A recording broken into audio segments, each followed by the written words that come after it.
মাসি ওই তো কাম বাজে দিছে। কি রে কি হইছে তাই কি হইছে তার আমাকে শিখা পোয়াতে শিখা আসে নাই, মাসি তারে চুলের মুঠি ধরে ডাক্তারের কাছে নিয়ে গেছে, যাইতে চায় না কেন? বাচ্চা ফালাইতে নিয়ে গেছে। মানে সে তোমারে কোনোদিন কিছু কয়নি? না, ওই বাচ্চা কি আমার? তাইলে কার? কেমনে কম, বাচ্চা তো অন্য কারো হইতে পারে। হায় হায় রে পুরুষ মানুষ, তো তো পুরুষ রে, তো আমি ধিক্কার জানাই। সই করো। কিসের সই? শিখার বাচ্চা মারতে তোমার সই লাগবে। কে বাচ্চা মারতে চায়? মাসি আর শিখা? ও তো রাখতে চায়।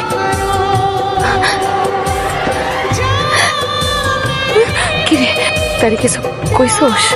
কি কইছে? সেই কথাটা তোর নিজের কানে শোনা দরকার। কয় মাস?